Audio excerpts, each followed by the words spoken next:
नमस्कार। मैं बेलूर मठ लाल बाग विद्यालय में पढ़ाता हूँ, फिज़िकल साइंस का टीचर हूँ और लॉकडाउन के सिचुएशन में मेरे छात्रों तक पहुँचने का मेरे पास इससे ज़्यादा अच्छा उपाय और नहीं बचा। तो ये जो क्लास होंगे, ये 10वीं कक्षा के माध्यमिक के हिंदी मीडियम के छात्रों के लिए उपकारी हैं और मेरे स्टूडेंट्स के साथ-साथ मैं आशा करता हूँ कि बाकी हिंदी मीडियम के जितने भी स्टूडेंट्स जो कि माध्यमिक देना चाहते हैं, उनके लिए भी ये बहुत ज़्यादा कारगर सिद्ध होंगे। तो शुरू करते हैं आज का क्लास। आज का क्लास हमारा धारा विद्युत का है, जिसका भाग 1 हम पढ़ेंगे और इसमें हम लोग देखेंगे विद्युत धारा, विभवांतर तथा विद्युत वाहक बल, ये क्या है? इनके बारे में विस्तार से जानेंगे। तो शुरू करते हैं। सबसे पहले हमें समझना है कि विद्युत आवेश क्या है। विद्युत आवेश समझने से पहले हमें एक चीज जाननी पड़ेगी जिसको कहा जाता है मूल कण। मूल कण क्या है? देखो, हम लोगों ने क्लास 8 में परमाणु संरचना जब पढ़ा था, तो उसमें हमने देखा था कि एक परमाणु में एक केंद्रक होता है और उस केंद्रक के आसपास कई सारी कक्षाएं बनी हुई होती हैं, ऐसे गोल गोल। थोड़ी सी टेढ़ी मेढ़ी लाइन होंगी, लेकिन उनको थोड़ा सा इग्नोर कर देना। समझ जाओ कि ये गोलाकृति है, इसमें ये जो है ये केंद्रक है, ये केंद्रक है और इसके आसपास ये बीच की जगह केंद्रक है और इसके आसपास ये जो दो गोले बने हुए हैं ये कक्षाएं हैं। अब एक परमाणु के अंदर 3 छोटे-छोटे कण हमें मिलते हैं, ये हमने पढ़ा था, जिसमें से 2 कण केंद्रक में पाए जाते हैं, जिन्हें हम न्यूट्रॉन और प्रोटॉन के नाम से जानते हैं। ये लोग केंद्रक में रहते हैं और एक कण हमें मिलता है, ये बाहर कक्षाओं में ऐसे घूमते हुए। ये कौन है? ये इलेक्ट्रॉन है। तो विद्युत आवेश समझने से पहले हमें समझना होगा कि मूल कण कौन है।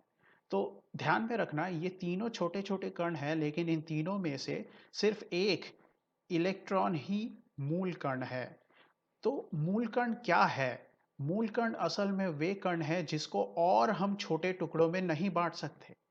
इसका मतलब सिर्फ इलेक्ट्रॉन अगर मूल कण है, तो न्यूट्रॉन और प्रोटॉन मूल कण नहीं है और न्यूट्रॉन प्रोटॉन मूल कण नहीं है मतलब इनको और छोटे टुकड़ों में तोड़ा जा सकता है। ये छोटे टुकड़े कौन हैं? इसके बारे में जानने के लिए क्वांटम फिजिक्स की पढ़ाई ज़रूरी है। हम लोगों को क्लास 10 के लेवल पे उतना जानने की ज़रूरत इनके बारे में नहीं है। हम लोग सिर्फ इतना समझ लेंगे कि मूल कण वे छोटे कण होते हैं जिनको और ज़्यादा तोड़ा नहीं जा सकता। इसमें से सबसे साधारण हम लोगों को पता है वो है इलेक्ट्रॉन। ये है हमारा मूल कण, जिसको इंग्लिश में एलिमेंटरी पार्टिकल के नाम से भी बुलाते हैं। तो अब हम लोग एलिमेंटरी पार्टिकल या मूल कण के बारे में समझ चुके हैं, तो हम लोग विद्युत आवेश को समझ सकते हैं। देखते हैं कि विद्युत आवेश है क्या। देखो, विद्युत आवेश असल में ये पदार्थ का गुण है। ये एक पदार्थ का गुण है, जिसके कारण क्या होता है? जिसके कारण मूल कण या उनके समूह, यानी एक से ज्यादा मूल कण भी हो सकते हैं, ये विद्युत चुंबकीय तरंगों की चपेट में अगर आ गए, मतलब मूल कण और या उनका समूह, उनको अगर विद्युत चुंबकीय तरंगों में रखा जाए, तो इसके तरंगों के बल क्षेत्र में अगर ये आ जाए, तो इन पर एक बल का अनुभव होता है। ठीक है? तो विद्युत आवेश क्या है? ये असल में एक गुण है। किनका गुण है? ये मूल कण या उनके समूहों का गुण है, जिसके कारण इनको अगर हम लोग विद्युत चुंबकीय तरंगों के बल क्षेत्र में रखेंगे, तो उन पर एक बल लगेगा। बात आशा करता हूं आप लोगों के समझ में आ गई होगी। तो आगे देखते हैं कि हमने देखा कि मूलकण हमारे लिए सबसे साधारण मूलकण जिसे हम जानते हैं वो है इलेक्ट्रॉन है और इस इलेक्ट्रॉन पे कुछ आवेश होगा। तो ये आवेश क्या है? हमने यहाँ पर अपनी क्लास 8 की कक्षा में सीखा था कि इलेक्ट्रॉन, प्रोटॉन और न्यूट्रॉन, इनमें से इलेक्ट्रॉन पर माइनस आवेश होता है, प्रोटॉन पे प्लस आवेश होता है और न्यूट्रॉन पे कोई आवेश नहीं, यानी न्यूट्रॉन आवेशहीन होता है। तो इलेक्ट्रॉन पे माइनस आवेश होता है, लेकिन ये कितना, परिमाण कितना है आवेश का, वो परिमाण हमें पता होना चाहिए, एकदम याद होना चाहिए अच्छे से कि ये है माइनस, हमने कहा कि इलेक्ट्रॉन पे माइनस आवेश है तो माइनस 1.6 गुना 10 का पावर -19 कूलम। कूलम के बारे में हम लोग आगे चर्चा करेंगे कि कूलम है क्या, लेकिन उसके पहले हमें कुछ और चर्चाएं करनी है। जैसे कि हमें देखना है कि विद्युत आवेश की उत्पत्ति कैसे होती है। तो हमने पिछले स्लाइड में सीख लिया कि एक परमाणु में केंद्रक में, मतलब बीच में न्यूट्रॉन और प्रोटॉन होंगे और उसके आसपास ऐसी कक्षाएं बनी होंगी, ऐसी गोल गोल कक्षाएं बनी होंगी जहां पर जहां पर इलेक्ट्रॉन घूमते हैं। ठीक है, तो इन कक्षाओं में इलेक्ट्रॉन घूम रहे हैं, लेकिन थोड़ा सा सोच के देखो कि थोड़ा सा सोच के देखते हैं कि इन कक्षाओं में जो इलेक्ट्रॉन घूम रहे हैं बाहर की कक्षाओं में, ये इलेक्ट्रॉन आसानी से हमारे परमाणु को छोड़ के जा सकते हैं या तो फिर बाहर से इस परमाणु के अंदर आ सकते हैं। ठीक है, लेकिन जो लोग बीच में फंसे हुए हैं, कौन लोग बीच में फंसे हुए हैं? न्यूट्रॉन और प्रोटॉन बीच में फंसे हुए हैं। तो ये बीच में फंसे हुए हैं, तो क्या ये आसानी से बाहर आ पाएंगे? ये जो जो भी लोग बीच में फंसे हुए हैं यहाँ पर, क्या ये आसानी से बाहर आ पाएंगे? नहीं आ पाएंगे। क्या बाहर से ये आसानी से किसी परमाणु में जा पाएंगे? नहीं जा पाएंगे। तो आसान किसके लिए होगा इधर से उधर जाना परमाणु में? वो है इलेक्ट्रॉन के लिए। क्यों? क्योंकि इलेक्ट्रॉन बाहर इन कक्षाओं में घूम रहे हैं। तो अब इसी को दिमाग में रखकर हम लोग समझेंगे कि विद्युत आवेश की उत्पत्ति होती कैसे है। मान लेते हैं कि ये हमारे लिए एक परमाणु है। इस परमाणु में कहीं से एक इलेक्ट्रॉन आके जुड़ जाता है। अब थोड़ा सा समझो कि हमने जब परमाणु संरचना पढ़ी थी, तो हमने ये भी पढ़ा था कि प्रकृति में साधारण अवस्था में एक परमाणु के अंदर जितने प्रोटॉन होते हैं उतने ही इलेक्ट्रॉन होते हैं। मतलब एक परमाणु के अंदर अगर 3 प्रोटॉन है, एक परमाणु के अंदर अगर 3 प्रोटॉन है, तो उस परमाणु के अंदर 3 इलेक्ट्रॉन भी होंगे। और इसके कारण 3 प्रोटॉन यानी 3 प्लस और 3 इलेक्ट्रॉन यानी 3 माइनस, तो 3 प्लस 3 माइनस एक दूसरे को काट देंगे। तो इस कारण से परमाणु आवेशहीन होते हैं। कुल मिला के इन पे कोई आवेश नहीं रहता। ठीक है, तो अब अगर किसी परमाणु के अंदर न्यूट्रॉन और प्रोटॉन इलेक्ट्रॉन और प्रोटॉन की संख्या दोनों बराबर है, जैसे कि ये वाला परमाणु, इस वाले परमाणु को अभी देखो, जहां पे मान लेते हैं इस अवस्था में देखो, यहाँ पे कोई इलेक्ट्रॉन इस पर नहीं आया है, इस पर अभी तक कोई इलेक्ट्रॉन आके नहीं बैठा है। अगर इस पर कोई इलेक्ट्रॉन आके नहीं बैठा है, अगर इस पर कोई इलेक्ट्रॉन आके नहीं बैठा है, तो इस समय इस परमाणु के अंदर इलेक्ट्रॉन और प्रोटॉन की संख्या दोनों बराबर है। इसका मतलब इस पर कोई आवेश नहीं है। अब अगर मैं बाहर से एक इलेक्ट्रॉन ला देता हूं और इस पे जोड़ देता हूं, इस परमाणु पे जोड़ देता हूं, तो क्या होगा? प्रोटॉन की संख्या तो उतनी ही है, लेकिन इलेक्ट्रॉन की संख्या बढ़ गई अचानक से। ये एक एक्स्ट्रा आ गया। इस कारण से क्या होगा? इस कारण से ये एक एक्स्ट्रा इलेक्ट्रॉन अपने साथ जो माइनस आवेश लाया था, वो इसके ऊपर आ जाएगा और इस तरह से एक आयन तैयार होगा। एक परमाणु जिस पर आवेश आ जाता है, उसको हम लोग आयन बोलते हैं। तो ये जो आयन बना, ये माइनस आयन बना और माइनस आयन को हम लोग एक विशेष नाम देते हैं जो कि है एनायन। अब ठीक इसी तरह से एक और परमाणु को अपने दिमाग में कल्पना कर लो और ये सोचो कि इस परमाणु से एक इलेक्ट्रॉन बाहर चला गया। तो जैसा कि मैंने कहा था, इलेक्ट्रॉन और प्रोटॉन की संख्या किसी परमाणु में बराबर रहती है। तो इस इलेक्ट्रॉन के बाहर जाने से पहले यहां पर अवस्था क्या थी? समान नंबर में, समान संख्या में प्रोटॉन और इलेक्ट्रॉन उपस्थित थे। जैसे ही इस परमाणु से एक इलेक्ट्रॉन बाहर निकल गया, तो तुलना में इसके अंदर प्रोटॉन ज्यादा हो गए, इलेक्ट्रॉन कम हो गए। तो प्रोटॉन ज्यादा हो गए यानी प्लस ज्यादा हो गए और माइनस कम हो गए। तो इसलिए प्लस की अधिकतम अधिकता के कारण, माइनस की कमी के कारण हमें एक और आयन मिलेगा जिस पर प्लस आवेश आएगा और इस तरह के आयन को हम लोग कहते हैं कैटायन। बात आशा करता हूं आप लोगों के समझ में आ गई होगी। अब आगे देखते हैं कि विद्युत आवेश की इकाई क्या है। हमने मापन प्रणाली जब क्लास 9 में सीखी थी तो हमने ये देखा था कि हर चीज़ को मापने के लिए एक इकाई की ज़रूरत पड़ती है। तो विद्युत आवेश को भी मापेंगे तो उसकी एक इकाई की ज़रूरत पड़ेगी। और जैसा कि हम मैंने कुछ स्लाइड्स पहले कहा था कि कूलम क्या है हम लोग सीखेंगे, तो हम लोगों को अब देखने को मिल रहा है कि विद्युत आवेश की जो इकाई है वो क्या है? वो है कूलम। वो है कूलम। कौन सी वाली इकाई हमें ध्यान में रखना है? ये एसआई इकाई है।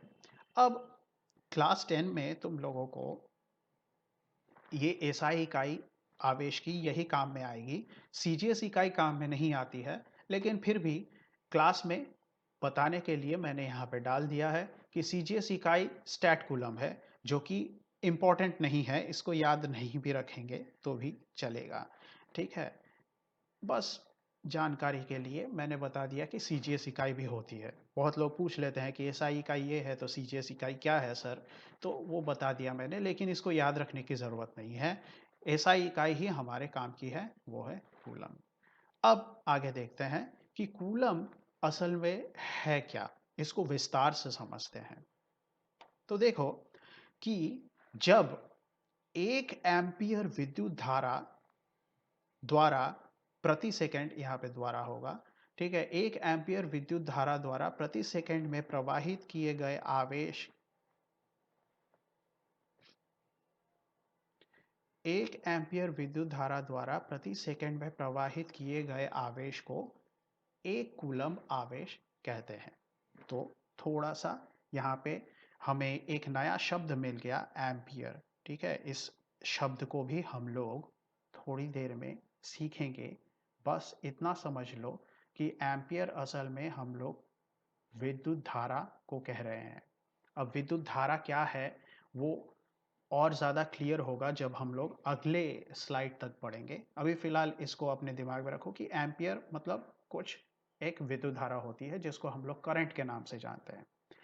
ठीक है, अब ये 1 एम्पियर विद्युत धारा द्वारा हर सेकंड में प्रवाहित किया गया आवेश, इसको कूलम कहते हैं। थोड़ा और विस्तार से जाने तो हम लोगों को दिखेगा कि अगर मान लो कि Q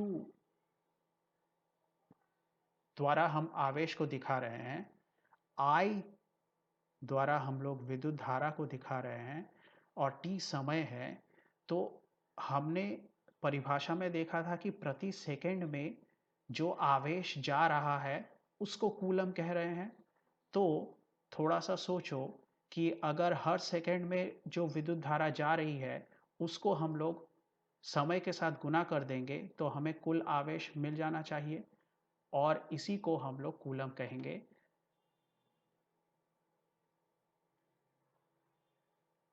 इसी को हम लोग कूलम कहेंगे। ठीक है, तो थोड़ा सा और एम्पियर को जब हम लोग समझेंगे तो ये और ज़्यादा साफ होगा कि 1 एम्पियर विद्युत धारा द्वारा अगर हर सेकंड में जो आवेश प्रवाहित होता है उसको हम लोग कूलम कहेंगे। तो थोड़ा सा आगे चल के विद्युत प्रवाह सीख लेते हैं, एम्पियर सीख लेते हैं, जिससे कि हमारे लिए कूलम समझना और आसान हो जाएगा। देखो, विद्युत प्रवाह क्या है? प्रवाह मतलब सबसे पहले समझ लेते हैं। तो ये प्रवाह मतलब सबसे पहले समझ लेते हैं। प्रवाह मतलब होता है किसी चीज का बहाव, और विद्युत का प्रवाह मतलब विद्युत का बहाव। अब आगे पढ़ के देखते हैं। किसी बाह्य बल के प्रभाव में आकर, बाह्य बल कुछ भी हो सकता है, हम लोग आगे सीखेंगे ये बाह्य बल क्या है। बाह्य बल के प्रभाव में आकर विद्युत आवेश के निर्दिष्ट दिशा में प्रवाहित होने को, जो आवेश है, मान लो कि आ, ये एक इलेक्ट्रॉन है और ये एक इलेक्ट्रॉन है, ये एक इलेक्ट्रॉन है, 3 इलेक्ट्रॉन है। इन तीनों इलेक्ट्रॉनों, ये 3 इलेक्ट्रॉन किसी वस्तु के अंदर है। ठीक है, किसी वस्तु के अंदर है। मान लेते हैं कि ये जो वस्तु है ये है तांबे का एक तार, और इस वस्तु को हमने किसी बाह्य बल में, ये बाह्य बल क्या है हम लोग थोड़ी देर में जानेंगे, कोई एक बाह्य बल है जहां पे हमने रख दिया है। अब जैसे ही हमने ये रख दिया है तो इसके प्रभाव में आकर विद्युत आवेश, कौन विद्युत आवेश है यहाँ पे, ये ई, इस पर आवेश है, इस पर आवेश है, इस पर आवेश है, ये तीनों विद्युत आवेशित है। तो ये लोग बाह्य बल के प्रभाव में आकर, इनके चपेट में आकर बहना शुरू कर देते हैं, और इसी को हम लोग बोलते हैं विद्युत का प्रवाहित होना, यानी विद्युत प्रवाह। तो देखते हैं कि इसकी इकाई क्या है। तो इसकी एसआई इकाई एम्पियर है। मैंने पिछले स्लाइड में कहा था कि हम लोग आगे की स्लाइड में बात करेंगे एम्पियर क्या है। तो हम लोगों को अब समझ में आ रहा है कि जो विद्युत प्रवाह है इसकी एसआई इकाई एम्पियर है, और पिछले स्लाइड की तरह आवेश की इकाई जैसे कि एसआई इकाई कूलम थी और उसकी सीजीएस इकाई स्टैट कूलम थी, ठीक उसी तरह से यहाँ पे एसआई इकाई क्या है, एम्पियर है। और यही वाला इम्पॉर्टेंट है जिसको हमें याद रखना है। हमें इसकी सीजीएस इकाई याद नहीं रखनी है, जिसको बायट बोलते हैं, बहुत कम लोग जानते भी हैं इसके बारे में। इसको याद रखने की ज़रूरत नहीं है, मैंने तो बस ऐसे ही बता दिया जानकारी के लिए। अगर दिमाग में अटक जाता है तो ठीक है, नहीं तो प्रेशर लेके याद करने की इसकी ज़रूरत नहीं है। तो हमने देखा कि एसआई इकाई विद्युत प्रवाह की क्या है, एम्पियर है। और विद्युत प्रवाह असल में क्या है, कभी भी किसी भी चीज़ को जो कि विद्युत का सुचालक है, जिसमें से करंट जाती है, उसको अगर किसी बाह्य बल में रख दो तो उसके अंदर जितने भी इलेक्ट्रॉन हैं वो बहना शुरू कर देंगे, और इसी को हम लोग बोलते हैं विद्युत प्रवाह। अब थोड़ा सा पिछले स्लाइड में वापस जाते हैं तो हमें समझ में आएगा कि ये जो कूलम है, ये इसकी परिभाषा और साफ हो जाएगी। ठीक है, इसकी परिभाषा और साफ हो जाएगी। तो 1 एम्पियर विद्युत धारा, अब हम लोग समझ चुके हैं 1 एम्पियर क्या है। तो 1 एम्पियर विद्युत धारा प्रवाहित हो रही है, मान लेते हैं, और इस विद्युत धारा द्वारा प्रवाहित हो रही है, और इस विद्युत धारा द्वारा हर सेकंड में, देखो, मान लो कि ये एक चालक है, एक तांबे का तार, जिसमें से करंट, जिसको आई द्वारा दर्शाते हैं, ये जा रही है। मान लेते हैं इसका मान 1 है, लेकिन सिर्फ मान लिखने से काम नहीं चलेगा, हमें इकाई की जरूरत है। और हमने पिछले स्लाइड में जो पढ़ा है वो क्या है, इसकी एसआई इकाई क्या है, एम्पियर है। तो 1 एम्पीयर विद्युत धारा इसमें से जा रही है और इस कारण से मैं देखूंगा कि 1 सेकंड में 1 सेकंड समय में मैं ये देखूंगा कि इसके अंदर से कितने इलेक्ट्रॉन बह रहे हैं। इलेक्ट्रॉन भी हो सकता है या कोई दूसरा आवेश भी हो सकता है। मैं यहाँ पे सिर्फ इलेक्ट्रॉन की बात नहीं करूँगा, मैं किसी भी तरह के आवेश की बात करूँगा। प्लस हो सकता है, माइनस हो सकता है, कुछ भी। तो 1 सेकंड में मैं गिनूँगा, अगर 5 आवेश हुआ तो 5 कूलम, अगर 2 आवेश हुआ तो 2 कूलम, इस तरह से। तो यहाँ पे क्या हो गया कि हर प्रति सेकंड में मैं प्रवाहित किए गए आवेश को देखूँगा और जितना भी आवेश आएगा उसको मैं 1 कूलम का नाम दूंगा। ठीक है, तो इसको मापते कैसे हैं? को कूलम बराबर करंट यानी विद्युत प्रवाह गुना समय, इसको करेंगे तो ये फॉर्मूला हमें मिल जाएगा। ठीक है, तो इस तरह से हमने विद्युत आवेश और विद्युत प्रवाह क्या है ये सीख लिया। अब यहाँ पर देखना हमें ये है कि ये जो 1 एम्पियर है, ये 1 एम्पियर क्या है? ये 1 एम्पियर असल में 1 कूलम बटा 1 सेकंड है। ठीक है, थोड़ा सा पिछले स्लाइड में वापस जाओ, ये असल में यही वाला फॉर्मूला है जो यहाँ पे लिखा गया है। ठीक है, यही वाला फॉर्मूला। थोड़ा सा सोचो, I गुना T है, इस T को बराबर चिन्ह के इस तरफ लाओ तो ये T Q के नीचे में आके भाग हो जाएगा। तो इसका मतलब I बराबर Q बटा T होता है। तो वही हम लोग अगले स्लाइड में देख रहे हैं कि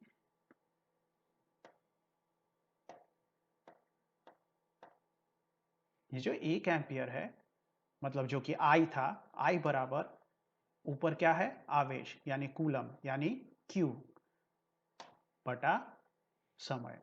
तो इसका मतलब 1 एम्पियर मतलब कितना होता है? 1 एम्पियर मतलब 1 कूलम बटा 1 सेकेंड होता है। तो हम लोग कह सकते हैं कि 1 एम्पियर मतलब 1 कूलम प्रति सेकेंड होता है। अब इसके आगे देखते हैं कि परिपथ के किसी बिंदु से 1 कूलम का आवेश प्रति सेकंड प्रवाहित होने पर उत्पन्न विद्युत प्रवाह को 1 एम्पियर विद्युत प्रवाह कहते हैं। मतलब ये एम्पियर की परिभाषा हो गई कि किसी भी परिपथ में, अब परिपथ मतलब क्या होता है? परिपथ मतलब होता है, हम लोग परिपथ को इंग्लिश में सर्किट बोलते हैं, मतलब तार का एक ऐसा, मान लो कि एक सबसे साधारण मैं परिपथ बना के दिखाता हूँ। ये एक सेल है, ये एक सेल है जिसको साधारणतः लोग ज़्यादातर बैटरी बोलते हैं। असल में बैटरी नहीं होता है, वो एक सेल होता है। इकलौता अकेला जब रहता है तो वो सेल कहा जाता है और एक साथ एक से ज़्यादा रहेंगे तो उसको बैटरी बोलते हैं। तो ये सेल है, इस सेल में ये वाला जो है ये प्लस छोर है, ये माइनस छोर है और इस सेल से ऐसे विद्युत धारा प्रवाहित हो रही है और ये तार से ऐसे जाकर वापस यहाँ पे आ रही है। तो इसको हम लोग परिपथ बोलते हैं। मतलब तार को इस तरह से जोड़ा गया है कि उसमें से विद्युत प्रवाह हो सके, ऐसी अवस्था को हम लोग परिपथ बोलते हैं। ठीक है, ऐसी व्यवस्था को हम लोग परिपथ बोलते हैं। तो परिपथ के किसी बिंदु से, मान लो कि ये एक बिंदु मान लिया मैंने, ये परिपथ का एक बिंदु है, इस जगह को मान लिया। परिपथ के किसी एक बिंदु से 1 कूलम का आवेश प्रति सेकंड प्रवाहित होने पर, मतलब इस बिंदु से हर सेकंड में मैं गिनूंगा कि जो आवेश प्रवाहित हो रहा है वो 1 कूलम है या नहीं है। हर सेकंड में 1 कूलम का आवेश अगर प्रवाहित हुआ तो जो विद्युत प्रवाह होती है, जो करंट बह रही है, उसको हम लोग बोलते हैं 1 एम्पियर विद्युत प्रवाह। तो हमें एग्जाम में पूछा जाता है कि 1 एम्पियर का मतलब, 1 एम्पियर की परिभाषा दो, तो हमें ये परिभाषा बतानी पड़ती है।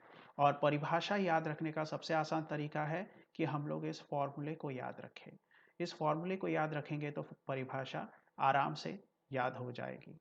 ठीक है, तो परिभाषा को याद रखने का आसान तरीका क्या है कि प्रति सेकंड में अगर 1 कूलम आवेश, यहां से सिर्फ परिभाषा को देखो, प्रति सेकंड में अगर 1 कूलम का आवेश परिपथ के किसी बिंदु से जाए तो उसको हम लोग 1 एम्पियर विद्युत धारा कहते हैं।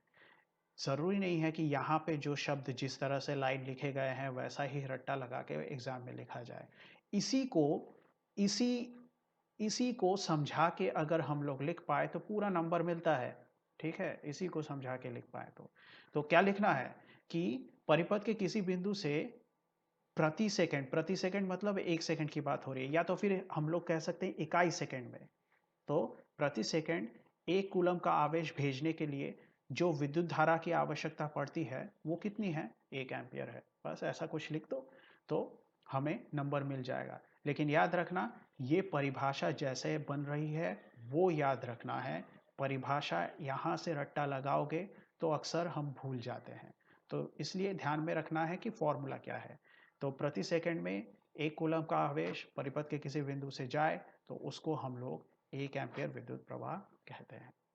ठीक है, तो आगे देखते हैं कि कूलम का नियम। अब हम लोग आवेश की इकाई समझ चुके हैं क्या है, तो हम लोगों को यह समझना है कि कूलम का नियम क्या है। कूलम का नियम असल में किस काम आता है? हमने आवेश, विद्युत आवेश की परिभाषा पढ़ते वक्त सीखा था कि मान लेते हैं, एक सेकेंड में इसको, हमने सीखा था कि अगर कोई आवेश, किसी आवेश को हम लोग विद्युत चुंबकीय तरंगों में रख दे, मान लो कि ये जो एरो है ये विद्युत चुंबकीय तरंग है। एकदम पहली स्लाइड में हमने आवेश की परिभाषा पढ़ी थी। तो विद्युत चुंबकीय तरंग में हम लोग किसी आवेश को रखते हैं ऐसे, तो याद करो उस पर बल लग रहा था, वो बल का अनुभव कर रहा था। ये बल का मान कितना है ये हमें कूलम के नियम से पता लगता है। तो उसी को हम लोग समझेंगे कि ये कूलम का नियम है क्या। तो देखते हैं कि कूलम का नियम क्या है।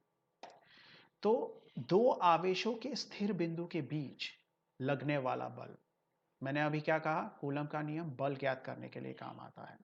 तो हम लोग देख रहे हैं कि दो आवेशों को रख दिया गया है और उनके बीच में कुछ बल लग रहा है। तो ये बल निकलेगा कैसे, इस बल का मान क्या है, वो हमें कूलम का नियम बता रहा है। देखो कैसे बता रहा है, देखो कैसे बता रहा है। ये जो लगने वाला बल है ये दोनों आवेशों के मात्राओं के गुणनफल के समानुपाती होगा। ठीक है, तो यहीं से थोड़ा थोड़ा करके समझते हुए आगे बढ़ते हैं, वरना कंफ्यूजन हो सकती है। मान लेते हैं कि हमारा जो बल है वो F है, फोर्स, बल, इसको F द्वारा दर्शाया गया है। मान लेते हैं कि हमारे पास दो आवेश है ऐसे, ये इधर एक बिंदु, इधर एक बिंदु आवेश है। मान लेते हैं ये दो आवेश है। अब ये दो, अभी के लिए फिलहाल मान लो कि ये प्लस है और ये प्लस माइनस कुछ भी है। अगर माइनस है, अगर मान लो कि माइनस है तो ये इसकी तरफ खींचा जाएगा। अगर ये प्लस होता, अगर ये प्लस होता तो इससे दूर भागता। तो इसका मतलब या तो आकर्षण होता या तो विकर्षण होता। किसी भी सूरत में इस पे एक बल तो लगता, और ये बल का मान कितना होता, तो उसका उत्तर है कि ये दोनों आवेशों के मात्राओं के गुणनफल का समानुपाती होता।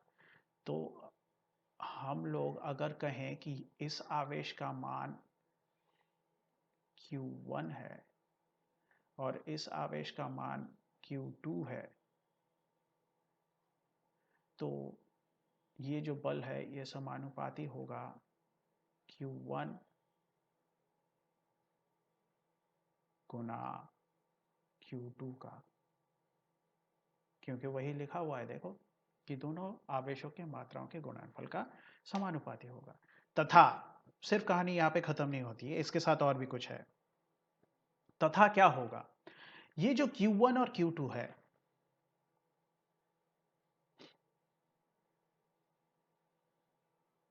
ये जो Q1 और Q2 है,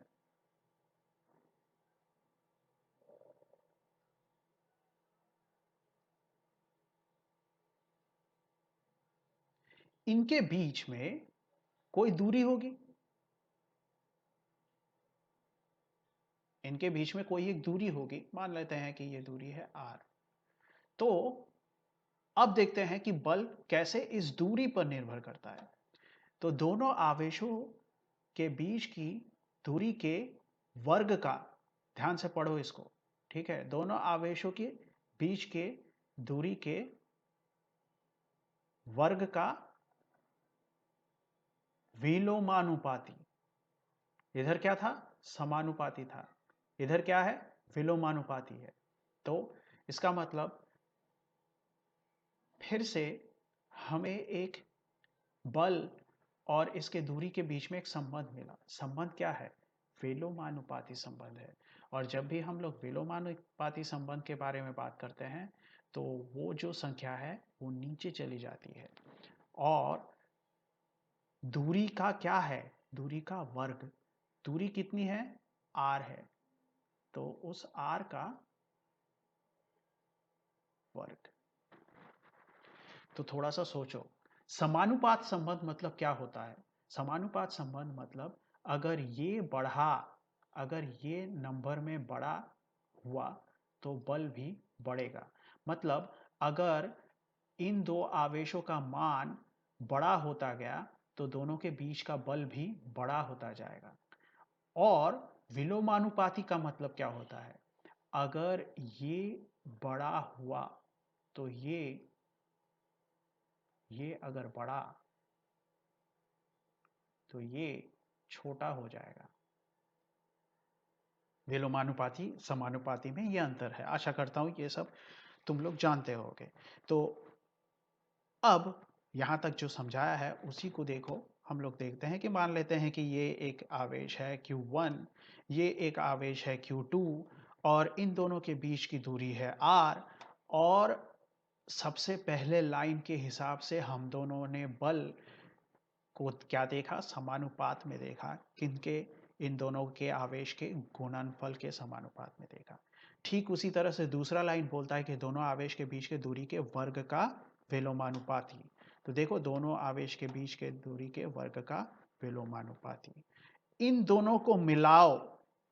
ये जो दोनों लाइनें हैं, इन दोनों से जो हमें संबंध मिला, इन दोनों को मिलाओगे तो हमें ये मिलेगा। दोनों को जस्ट मिला दो तो ऊपर Q1 गुना Q2, नीचे r स्क्वायर, और ये इसका F के साथ संबंध कुछ इस तरह से बनता है। अब हमें पता है, होना चाहिए कि जब भी हम लोगों को जब भी हम लोगों को ऐसा संबंध देखने को मिलता है तो इससे हम लोग समीकरण कैसे बनाएं। इससे समीकरण बनाने का तरीका है कि हम लोगों को एक स्थिरांक लाना पड़ता है, और वही स्थिरांक जैसे ही हम बैठाएंगे तो वो जो संबंध है उसकी जगह पे बराबर चिन्ह आ जाएगा, और हमें कुछ संबंध इस तरह से मिलेगा। तो ये के अचानक क्या है और कहाँ से आया, ये के इस समानुपात या अनुपात के संबंध को की जगह पे डाला जाता है ताकि ये जो समीकरण है ये बन पाए, यहाँ पे बराबर चिन्ह आ पाए। और इस के को कहते क्या है, के असल में समानुपाती स्थिरांक है, और ये कुछ कुछ चीज़ों पर निर्भर करती है जिसका हमें ज्ञान होना चाहिए। ये निर्भर करती है माध्यम पर। कौन से माध्यम पर, जिस माध्यम पर Q1 और Q2 ये दोनों आवेश बैठे हुए हैं या उपस्थित है, उस माध्यम पर निर्भर करती है। साथ ही साथ ये माध्यम के का मान निर्भर करती है आवेश के परिमाण पर। कितना आवेश तुम दे रहे हो, Q1 और Q2 कौन, मतलब ज़्यादा बड़ा हुआ या ज़्यादा छोटा हुआ, तो उस आवेश के मान पर भी निर्भर करती है। निर्भर करती है दूरी पर, इन दोनों आवेशों के बीच की दूरी पर, और साथ ही साथ निर्भर करती है बल पर। तो अगर तुम थोड़ा सा सोचो तो तुम्हें मिलेगा कि इस फॉर्मूला में जो भी लिखा हुआ है उस सब पे के का मान निर्भर करता है। के का मान आवेश पर निर्भर करता है, के का मान दूरी पर निर्भर करता है, के का मान बल पर निर्भर करता है, और एक इस फॉर्मूला में नहीं है और वो हमें दिखाई नहीं दे रहा है, वो है माध्यम। तो इस तरह से के का मान इन चार चीज़ों पर निर्भर करता है। चार में से ये जो तीन चीज़ें हैं तुम्हें फॉर्मूला में ही दिख जाएंगी, याद रखने के लिए आसानी हो जाएगी। और चौथा याद रखना माध्यम है, और इन सब पर निर्भर करता है के का मान। ठीक है, आगे देखते हैं कि विद्युत धारा के बारे में क्या जानकारी प्राप्त कर सकते हैं। तो देखो, विद्युत धारा क्या है? किसी चालक में निश्चित दिशा में होने वाले आवेशों के लगातार प्रवाह को विद्युत धारा कहते हैं। एक चालक ले लो, आ, कोई भी एक चालक ले लो, जैसे कि मान लेते हैं कि ये एक चालक है। चालक मतलब एक ऐसी वस्तु जिसमें से हम लोग विद्युत भेज सकते हैं, इलेक्ट्रिक भेज सकते हैं। लकड़ी से भेज सकते हैं क्या? नहीं भेज सकते हैं। इसका मतलब वो चालक नहीं है। हम लोग सुचालक की बात कर रहे हैं। तो जिसमें से जैसे कि तांबे का तार बहुत अच्छा विद्युत का चालक है।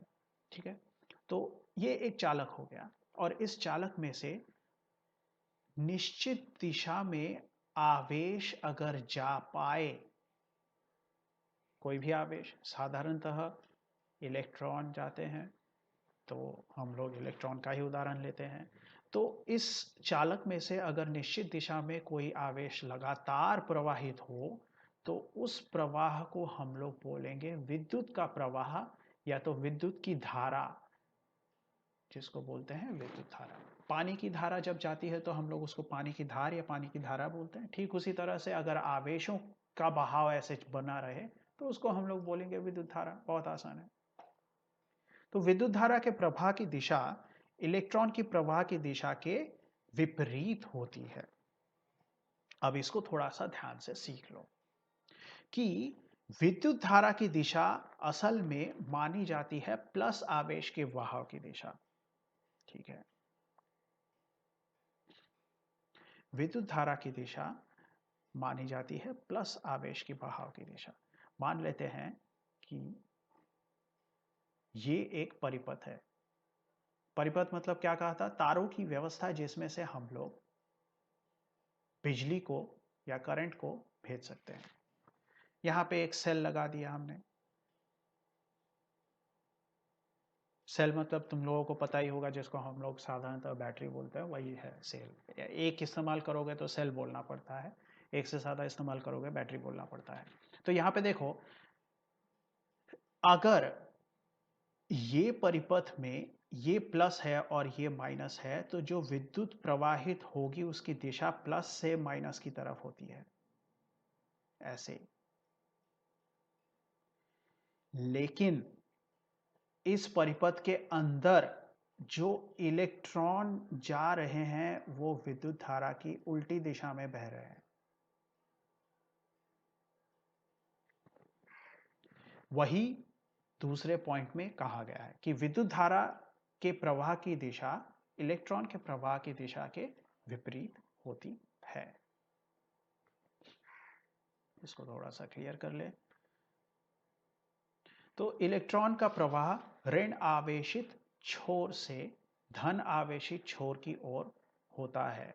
तो ये जो मैंने बनाया था, इसको थोड़ा सा फिर से बनाना पड़ेगा दिखाने के लिए कि ये जो पॉइंट है ये असल में यहाँ पे क्लियर हो जाता था। ये देखो, ये ऐसे यहाँ पे प्लस है ना, और ये माइनस है। तो हमारा जो करंट है ये ऐसे जा रहा था, ऐसे।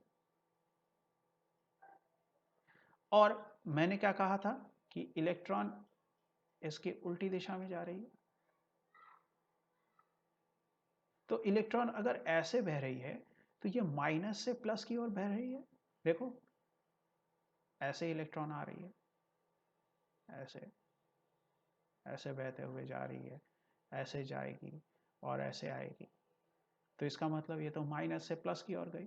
तो देखो, यहाँ पे वही लिखा हुआ है इस लाइन में कि इलेक्ट्रॉन का प्रवाह ऋण आवेशी छोर से धन आवेशी छोर की ओर होती है। तो ऋण आवेशित यानी माइनस, धन आवेशित यानी प्लस। तो ऋण आवेशित छोर से इलेक्ट्रॉन बह के धन आवेशित छोर तक जा रही है।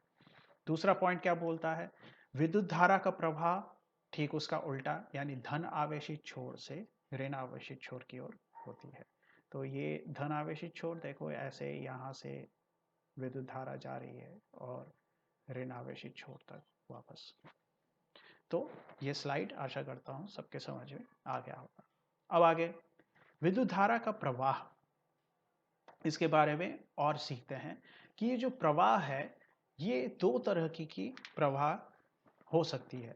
या तो एसी जिसको अल्टरनेटिंग करंट बोलते हैं, या तो परावर्तित धारा बोलते हैं, या तो फिर डीसी हो सकता है। पहले एसी यानी परावर्तित धारा समझ लेते हैं। फिर से एक परिपथ बनाते हैं और इस परिपथ में अगर मान लो, ये बैटरी लगाना ठीक नहीं होगा यहाँ पे क्योंकि बैटरी से एसी नहीं निकलता। अगर मान लो कि ये कुछ एक लगा हुआ है, यहाँ पे कोई भी एक ऐसी वस्तु जिसमें से विद्युत पैदा हो रही है, तो एसी या परावर्तित धारा कुछ ऐसी धारा है, याद करो पिछले स्लाइड में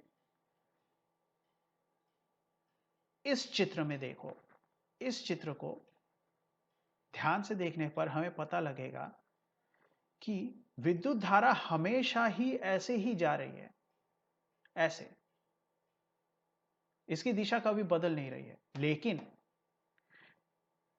एसी विद्युत धारा क्या होगी, एसी विद्युत धारा में कभी, एसी विद्युत धारा में कभी ये वाला छोर प्लस हो जाएगा, ये वाला माइनस हो जाएगा।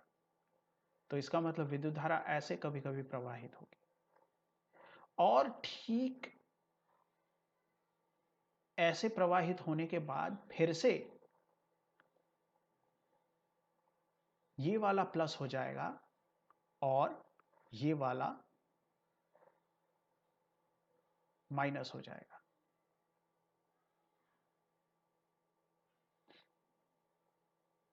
ये वाला माइनस हो जाएगा।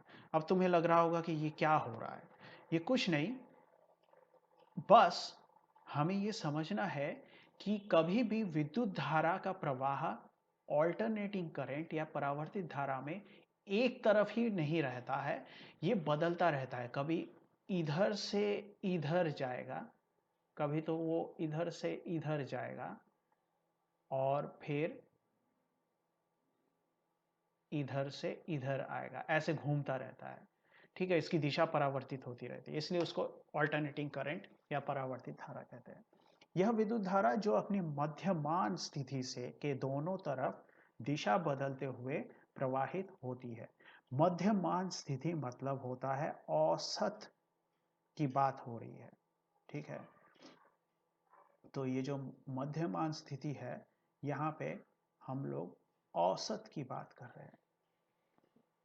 मतलब क्या हो गया, मतलब मान लो कि ऐसे हम लोगों ने, ये मध्यमान स्थिति है, तो विद्युत धारा कभी इसके इस तरफ जाएगी, कभी इसके इस तरफ जाएगी, कभी इसके इस तरफ जाएगी, कभी इसके इस तरफ जाएगी, ऐसा होगा। ठीक है, तो मध्यमान स्थिति के दोनों तरफ दिशा बदलते हुए प्रवाहित होती है। जैसे हमारे घर के में जो बिजली आती है वो असल में ऑल्टरनेटिंग करंट या एसी करंट कहते हैं। तो बिजली की जो आपूर्ति यानी सप्लाई हमारे घरों में होती है वो ऑल्टरनेटिंग करंट में होती है। अब दूसरा है अपरिवर्तित धारा। ये बड़ा आसान है, ये हम लोग बड़े आसानी से सेल या कई सारे सेल मिलाकर बैटरी बनाकर उसकी मदद से कर सकते हैं। तो वह विद्युत धारा जो हमेशा एक ही दिशा में प्रवाहित होती है उसे हम लोग अपरिवर्तित धारा कहेंगे। तो इसमें सेल तथा बैटरी से मिलने वाली बिजली हमें उदाहरण के तौर पर देखने को मिलती है। तो विद्युत धारा क्या है, विद्युत धारा एक अदैशिक राशि है। हमने क्लास 9 में दैशिक और अदैशिक राशियाँ पढ़ी थी।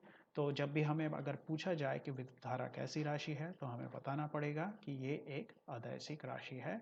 मतलब इसमें सिर्फ और सिर्फ मान ही देखा जाता है, इसकी दिशा क्या है वो जुड़ी हुई नहीं है। हालांकि हम लोग दिशा ऑल्टरनेटिंग करंट में बदलते हुए देखते हैं, लेकिन ये राशि कैसी है? अदैशिक राशि है। अब विद्युत विभव क्या है इसको समझ लेते हैं। तो विद्युत विभव समझने से पहले थोड़ा सा मैं बता दूं इसको कि मान लेते हैं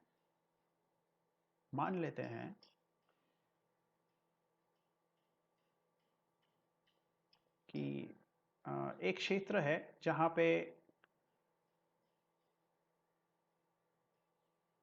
विद्युत बल फैला हुआ है। इस क्षेत्र में ये जो जितना भी पीला क्षेत्र हमें नजर आ रहा होगा, ये इस पे इलेक्ट्रिक फील्ड या विद्युत बल फैला हुआ है। और इस विद्युत बल के क्षेत्र में हम लोग क्या करेंगे, एक छोटा सा आवेश, एक बहुत छोटा सा आवेश जिसको कहा जाता है परीक्षण आवेश, इसको हम लोग बहुत दूर से मतलब मान लेते हैं अनंत दूर से किसी बिंदु तक ऐसे ऐसे लाएंगे धक्का देते हुए।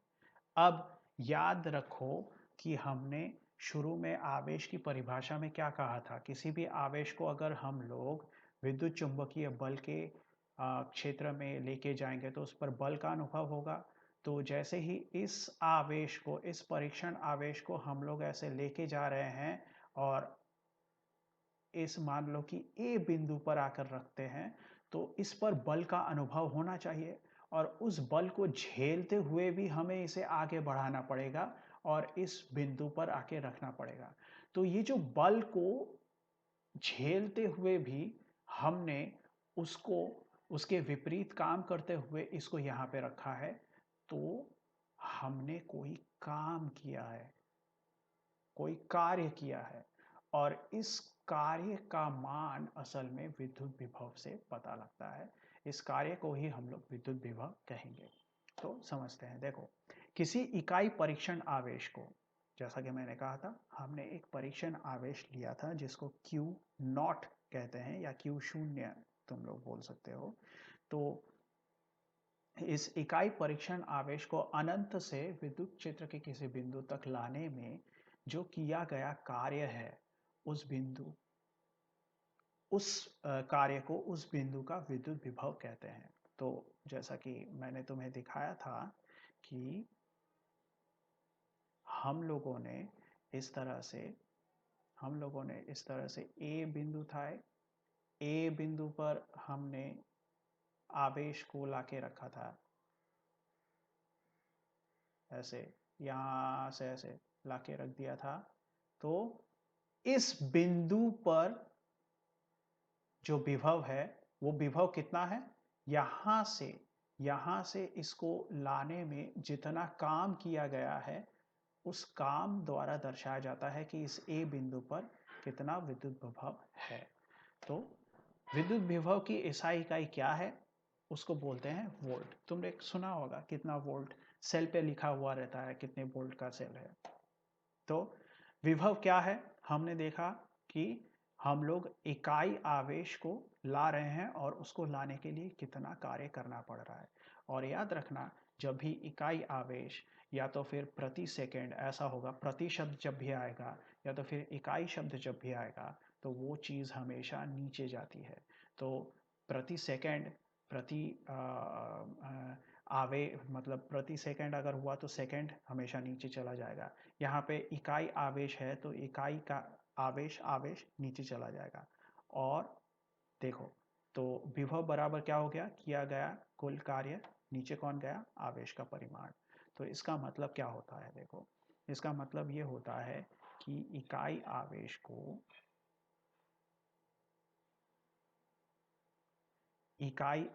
को किसी बिंदु तक लाने के लिए जो किया गया कार्य है उसको हम लोग विभव कहते हैं। तो ये जो पूरी परिभाषा है ना, इसको अगर याद रखना है तो हम सिर्फ इसको याद रखें, तो हमारा काम बन जाता है। हम लोग बड़ी आसानी से परिभाषाओं को याद रख सकते हैं। तो विभव की एसआई इकाई क्या कहा मैंने? वोल्ट कहा। तो वोल्ट बराबर अब यहाँ पे हमें बैठाना है, तो थोड़ा सा अपने दिमाग पे जोर डाल के सोचो कि कार्य की एसआई इकाई क्या है। हमने पढ़ा है कि कार्य की एसआई इकाई है, मेरे बोलने से पहले अगर तुम्हारे दिमाग में आ गया होगा तो बहुत अच्छे। कार्य की एसआई इकाई है जूल, और आवेश की एसआई इकाई क्या है? कूलम है। तो अगर ऐसा है तो हम लोगों को वोल्ट बराबर क्या मिलता है? जूल बटा कूलम मिलता है। तो अब आगे देखते हैं कि विद्युत विभव के प्रकार कैसे हैं। तो विद्युत विभव के दो प्रकार होते हैं। एक है उच्च विभव या धनात्मक विभव। तो ये क्या है? उच्च विभव क्या है? कुछ नहीं है, बड़ा आसान है। वह विभव जो धनात्मक आवेश को विकर्षित करता है, उसको हम लोग बोलेंगे उच्च विभव। और निम्न विभव या ऋणात्मक विभव क्या है? वह विभव जो धनात्मक आवेश को आकर्षित करता है। अब विद्युत विभव चालक में आवेश के प्रवाहित होने की दिशा निर्धारित करती है। ये इंपॉर्टेंट पॉइंट है, देखो थोड़ा सा समझो इसको। ये फिर से वही एक हम लोग परिपथ देख रहे हैं। हम लोग एक परिपथ देख रहे हैं। मान लेते हैं कि ये, इसको इग्नोर कर दो, यहाँ पे नहीं है, ये तार बस ऐसे का है, ऐसे। तो अगर इसको परिपथ देख रहे हैं तो ये जो प्लस है ना, ये प्लस असल में उच्च विभव को दर्शाता है, और ये माइनस निम्न विभव को दर्शाता है। तो विद्युत विभव कौन सा ऊंचा है? ये वाला ऊंचा है। और हमेशा विभव जहाँ पे उच्च होगा वहां से विद्युत बह के जाएगी निम्न विभव की तरफ। जैसे कि पानी बहती है, पानी हमेशा ऊंचाई से नीचाई के ओर बहती है। पानी के बहाव की तरह ही विद्युत धारा का बहाव भी ऊंचे विभव से नीचे विभव तक होगा। तो विद्युत विभव किसी चालक में आवेश के प्रवाहित होने की दिशा को निर्धारित करती है। तो जिस तरफ भी ऊंचा विभव होगा तो वहां से विद्युत बह के नीचे विभव तक पहुंचेगी। तो विभव की धनात्मकता तथा ऋणात्मकता केवल उनके तुलनात्मक परिमाण को दर्शाती है। इस कथन को समझते हैं। देखो पहले समझ लेते हैं उदाहरण से, उसके बाद थोड़ा सा देखो यहाँ पर। मैं इसको एरो में बदल लेता हूँ। 5 वोल्ट और 3 वोल्ट, इन दोनों में से ऊंचा कौन है? 5 वोल्ट है। नीचा कौन है? 3 वोल्ट है। तो विभव कहाँ से कहाँ तक बहेगा? 5 वोल्ट से, सॉरी, विद्युत धारा कहाँ से कहाँ तक बहेगी? 5 वोल्ट से 3 वोल्ट तक बहेगी। इसका मतलब क्या हो गया? इसका मतलब कि ये जो 5 वोल्ट है ना, ये 5 वोल्ट, ये असल में इन दोनों में प्लस है। क्यों? क्योंकि ये ऊंचा है, और ये असल में इन दोनों में माइनस है। तो देखो ये दोनों तुलना में प्लस माइनस है, असल में प्लस माइनस हो ऐसा जरूरी नहीं है। तो वही इस लाइन में लिखा है मैंने कि विभव की धनात्मकता तथा ऋणात्मकता केवल उनके तुलनात्मक परिमाण को दर्शाती है। अब देखो यहां पर 5 वोल्ट है और -3 वोल्ट है, तो 5 वोल्ट तो प्लस है ही, और ये ऊंचा भी है क्योंकि 3 वोल्ट से ज्यादा है, और ये माइनस है। तो यहां पे भी प्लस माइनस है, लेकिन कंफ्यूजन नहीं होना चाहिए कि ये प्लस है और ये माइनस है इसलिए ये प्लस है ये माइनस है। हमें ध्यान में ये रखना होगा कि बड़ा कौन है। दोनों वोल्टेज में से जो बड़ा होगा उसको हम लोग प्लस बोलेंगे, जो छोटा होगा उसको माइनस बोलेंगे। जैसे कि 3 वोल्ट और 5 वोल्ट दोनों ही प्लस वोल्टेज हैं, लेकिन इनमें बड़ा जो है उसको हम लोग प्लस बोलेंगे एक परिपथ के अंदर, और जो छोटा वाला वोल्टेज है उसको माइनस बोलेंगे। याद रखना ये परिपथ के अंदर जब हम लोग वोल्टेज की तुलना कर रहे हैं तब ऐसा होगा, और ऐसे में हमेशा ऊंचाई से नीचाई की ओर विद्युत धारा प्रवाहित होगी। यहाँ पर भी वही हो रहा है, और यहाँ पे थोड़ा सा ध्यान दो, -2 वोल्ट और -7 वोल्ट, इन दोनों में से बड़ा कौन है? -2 वोल्ट बड़ा है, तो तुलना में ये प्लस हुआ, और ये छोटा है तो ये माइनस हुआ। तो विद्युत धारा बहेगी कहाँ से? यहाँ से शुरू होगी, यहाँ तक पहुँचेगी। तो हमने देखा कि विद्युत विभव के प्रकार, और वहाँ पे प्लस माइनस किस तरह से होता है, और विद्युत धारा की दिशा कैसे निर्धारित हो जाती है। तो अब समझते हैं कि पृथ्वी का विभव क्या है, या पृथ्वी के विभव के बारे में जानते हैं। तो देखो, पृथ्वी असल में विद्युत की सुचालक है, और पृथ्वी की विशालकाय आकृति के कारण कुछ इलेक्ट्रॉनों के आदान प्रदान से इसके विभव में कोई अंतर नहीं पड़ता। तो पृथ्वी से कुछ इलेक्ट्रॉन अगर निकाल भी लो, या उसमें कुछ इलेक्ट्रॉन डाल भी दो, तो भी इस पे कोई अंतर नहीं पड़ेगा। अब आगे देखते हैं कि किसी विद्युत आवेशित वस्तु को सुचालक तार द्वारा पृथ्वी से जोड़ देने पर वह वस्तु आवेश रहित हो जाती है, तथा उसका विभव शून्य हो जाता है। इसको हम लोग और विस्तार से अगले स्लाइड में देखते हैं। अभी तो फिलहाल बस ध्यान से पढ़ लो और अगले पॉइंट को देख लो। अतः पृथ्वी एक इलेक्ट्रॉन सिंक है, जिसमें इलेक्ट्रॉनों के योग या वियोग से विभव पर कोई प्रभाव नहीं पड़ता। इसको इसलिए पृथ्वी के विभव को शून्य माना जाता है।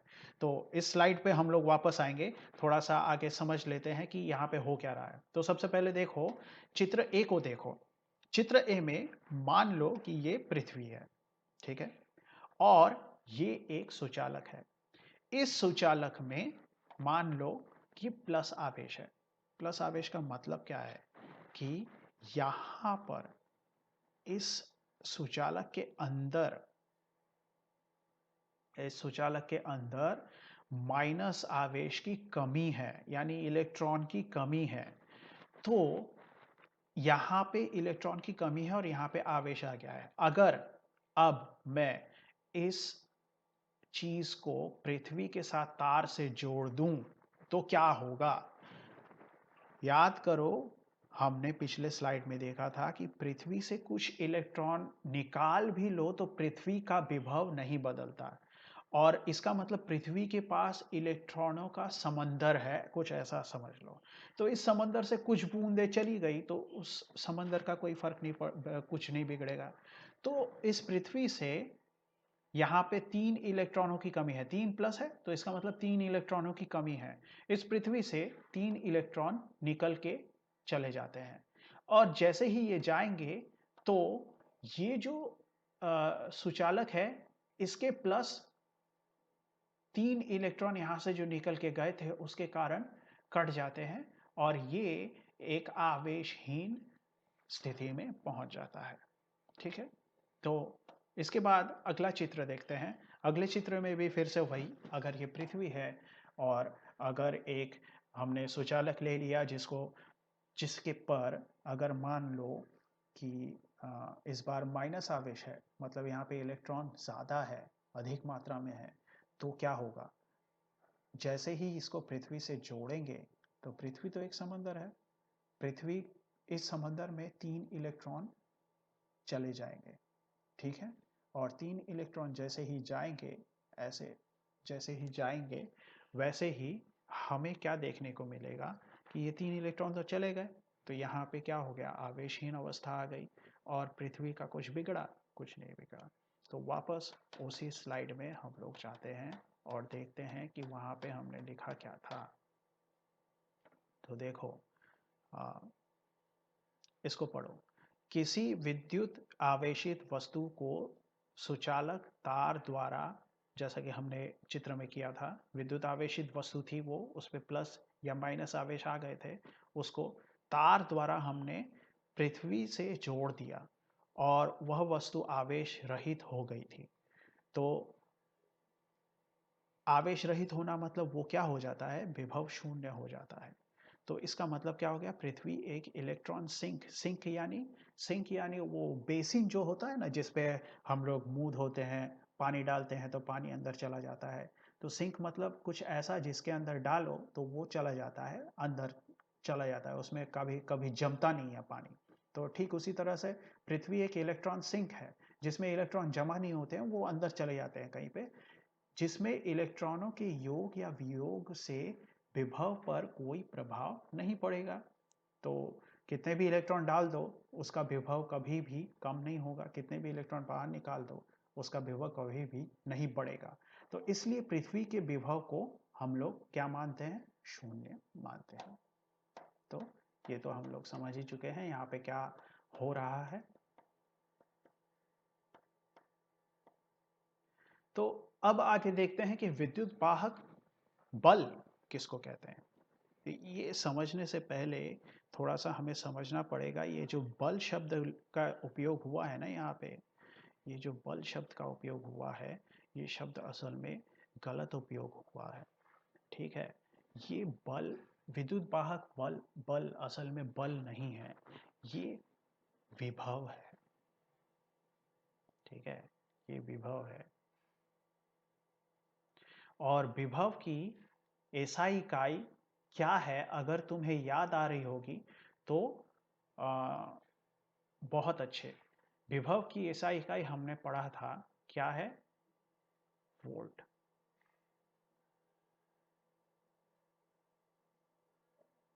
ठीक है, तो विद्युत वाहक बल असल में क्या है, किसी, देखो ध्यान से पढ़ते हैं इसको, एक सेकेंड, हाँ इसको ध्यान से पढ़ते हैं। किसी बाह्य कारक, कोई भी बाह्य कारक हो सकता है।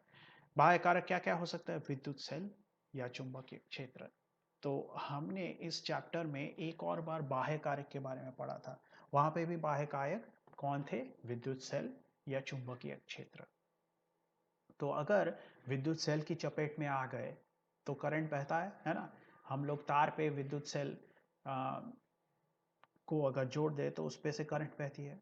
या तो फिर चुंबकीय क्षेत्र, हम लोग पढ़ेंगे चुंबक के कारण कैसे विद्युत बहता है, हम लोग आगे जानेंगे। लेकिन फिलहाल इतना ही समझ लो कि बाह्य कारक कौन कौन है। बाह्य कारक है विद्युत सेल और चुंबकीय क्षेत्र।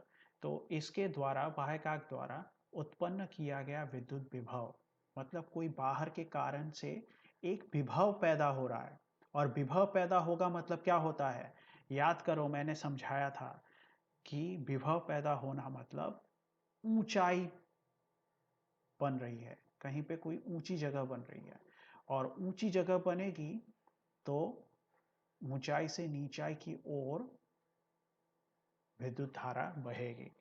तो देखो, बाहर के कारण के, किसी बाह्य कारक के द्वारा विद्युत प्रभाव पैदा हो रहा है, जिसके कारण से चालक के अंदर मुक्त इलेक्ट्रॉनों का एक निर्दिष्ट दिशा में प्रवाहित होने में, मुक्त इलेक्ट्रॉन को एक निर्दिष्ट दिशा में प्रवाहित होने में बाध्य करता है, उसे हम लोग विद्युत वाहक बल कहते हैं। ठीक है, तो थोड़ा सा चित्र से समझ लेते हैं। मान लो कि ये एक तार है, ऐसे एक तार है। तो यहाँ पर बाहरी कारण के वजह से मान लो कि एक प्लस वोल्टेज या विभव तैयार हो गया, और इधर उससे कम वोल्टेज यानी इधर माइनस हो गया। तो क्या होगा, ये जो तार है ये सुचालक है, इसके अंदर कई सारे इलेक्ट्रॉन हैं। तो जैसे ही इस विभव की चपेट में आ गए तो इन लोगों ने बहना शुरू किया। कौन सी दिशा में बहना शुरू किया, एक निर्दिष्ट दिशा में। इस तरफ प्लस आया है ना, और इस तरफ माइनस आया है। तो इसका मतलब किसी भी दिशा में नहीं बहेगा, सिर्फ ये प्लस से माइनस की ही दिशा में बहेगा। तो निर्दिष्ट दिशा में प्रवाहित होने में बाध्य हो गया ये, और उसे हमने कह दिया विद्युत वाहक बल। ठीक है, तो विद्युत वाहक बल असल में बाहर के किसी कारण, विद्युत सेल या चुंबकीय क्षेत्र के कारण पैदा हुआ विद्युत विभव है, जिसके कारण से चालक में उपस्थित मुक्त इलेक्ट्रॉन किसी एक निर्दिष्ट दिशा में बहने को मजबूर हो जा रहे हैं, और इस तरह से विद्युत वाहक बल को हम लोग समझते हैं। तो आगे देखते हैं क्या है। तो सेल का ईएमएफ, अब सेल का ईएमएफ मतलब क्या होता है? तो सेल का ईएमएफ मतलब सेल के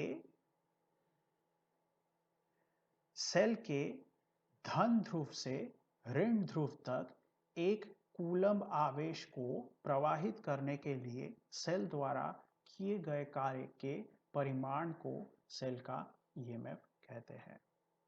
ठीक है, तो फिजिकल साइंस जब तक चित्र उतार के ना समझाया जाए संभव नहीं हो पाता है। तो ये एक फिर से परिपथ, ये एक परिपथ, और इस परिपथ में ये जो लगा हुआ है इसको सेल कहते हैं, ये वाला प्लस छोर है, ये वाला माइनस छोर है। इसके धन ध्रुव से ऋण ध्रुव तक कुछ आवेश जा रहा है। कितना आवेश जा रहा है? 1 कूलम्ब आवेश जा रहा है। तो ऐसे विद्युत जा रही है, लेकिन कितने आवेश की विद्युत जा रही है? 1 कूलम्ब की। ठीक है, वो थोड़ा सा समझ लेना, एक टेढ़ा मेढ़ा हो रहा है, समझ लेना। ठीक है, 1 कूलम्ब की आवेश प्रवाहित हो रही है, और इस 1 कूलम्ब के आवेश को प्रवाहित करने के लिए इस सेल को ना कुछ काम करना पड़ रहा है। तो जो काम करना पड़ रहा है उसको धक्का देके एक जगह से दूसरी जगह पे, ये एक जगह से दूसरी जगह पे ऐसे घुमाने के लिए उसको कुछ मेहनत करनी पड़ रही है, कुछ काम करना पड़ रहा है। तो ये जो कार्य के परिमाण से सेल के का जो परिमाण है, ये जो कार्य जितना कार्य हुआ, इसको हम लोग सेल का ईएमएफ यानी विद्युत वाहक बल कहते हैं। अब तुम्हारे दिमाग में आ रहा होगा कि विद्युत वाहक बल तो ईएमएफ क्यों? ईएमएफ इंग्लिश में इसको कहते हैं इलेक्ट्रोमोटिव इलेक्ट्रोमोटिव फोर्स, विद्युत वाहक बल, इलेक्ट्रोमोटिव फोर्स। तो उसी को शॉर्ट में ईएमएफ कहते हैं। तो हमने समझ लिया कि असल में ईएमएफ क्या है, ये एक विभव है। और इसका मान क्या है? इसका मान है कि अगर 1 कूलम्ब आवेश को हम लोग किसी सेल के धन ध्रुव से ऋण ध्रुव तक लेके जाएं तो जो कार्य होता है उसको हम लोग ईएमएफ कहते हैं। तो ईएमएफ की एसआई इकाई क्या है? क्योंकि ये विभव है तो इसकी एसआई इकाई वोल्टेज होनी चाहिए, तो वोल्ट है। और यह क्या है? एक अदैशिक राशि है। बंद परिपथ में ये हमें याद रखना है। अभी फिलहाल के लिए इसको बस याद रखो, क्योंकि हम लोग आगे के भागों में पढ़ेंगे कि ऐसा क्यों होता है कि बंद परिपथ में ईएमएफ का मान, इसका मतलब ईएमएफ का मान सदैव विभवांतर से अधिक होता है। ठीक है, हम लोग आगे के लेसन्स में इसको पढ़ेंगे कि क्यों ऐसा होता है। तो विभवांतर, अब विभवांतर क्या है समझ लेते हैं। हमने अभी देखा कि बंद परिपथ में ईएमएफ का मान विभवांतर से अधिक होता है। तो ये विभवांतर नया क्या है वो नहीं समझेंगे तो ये लाइन थोड़ी सी समझने में परेशानी होगी। तो विभवांतर क्या है? विभवांतर दो बिंदुओं के बीच जो विभव का अंतर है उसको विभवांतर कहते हैं। बहुत आसान है। तो अगर ए बिंदु पे जो विभव है वो है वी ए, बी बिंदु पे जो विभव है वो है वी बी, तो इन दोनों का जो अंतर आएगा, अगर मैं उसको v मान लेता हूँ, जहाँ पे वी ए बड़ा है वी बी से, तो माइनस है ना, बड़े से छोटा ही माइनस करेंगे हम लोग, देखेंगे तो हम लोगों को जो विभव मिलता है उसको हम लोग विभवांतर बोलते हैं। तो दो बिंदुओं में जो विभव है उसको माइनस करके जो विभव निकला वो विभवांतर हुआ। तो इसकी इकाई भी क्या है? वोल्टेज है। भाई विभव है, ठीक है। तो थोड़ा सा सोचो, इसको थोड़ा सा सोचो। ये बहुत लोग यहाँ पे थोड़ा सा परेशानी होती है, मैं बता देता हूँ। मान लो कि 5 मीटर लंबी रस्सी से 2 मीटर लंबी रस्सी को काट के अलग कर दो, तो जो रस्सी मिलेगी हमें मीटर में ही मिलेगी ना। 3 मीटर। ठीक उसी तरह से अगर मैं 5 वोल्ट से माइनस करके 3 वोल्ट निकालो, जैसा कि यहाँ पे VA मान लो कि 5 वोल्ट है, VB मान लो कि 3 वोल्ट है, माइनस करोगे कितना मिलेगा? 2 वोल्ट मिलेगा। तो वो भी तो वोल्टेज में ही निकला, वो भी तो वोल्टेज में ही आया। तो इसलिए हमें विभवांतर की जो इकाई है वो विभव की इकाई समान मिलती है। तो ये भी क्या है? ये एक अदैशिक राशि है। तो वोल्ट की परिभाषा क्या है? वोल्ट की परिभाषा है, अगर मैं पहले उसका गणितिक रूप देख लूँ तो परिभाषा आसानी से समझ में आ जाएगी। तो V बराबर क्या होता है? जो कार्य किया गया है, जो कार्य किया गया है इकाई आवेश को एक जगह से दूसरी जगह ले जाने के लिए। याद करो हमने यहाँ पे पढ़ा था इस स्लाइड में, ये जो हाँ ये वाला सेल का ईएमएफ देखो, 1 कूलम आवेश को लेके गए थे, ठीक है, सेल द्वारा, तो जो कार्य किया गया था तो वही है। तो यहाँ पे देखो, तो वोल्ट की परिभाषा हमें समझने के लिए वोल्ट बराबर क्या होता है? कार्य किया गया है, इकाई आवेश को लेके गए थे, तो इकाई आवेश को लेके गए थे, मैंने समझाया था कि इकाई जो भी होगी उसको नीचे रखेंगे। तो देखो ये जो आवेश है जिसको Q द्वारा दर्शाया जाता है वो नीचे चला गया, कार्य ऊपर है, तो V बराबर W/Q।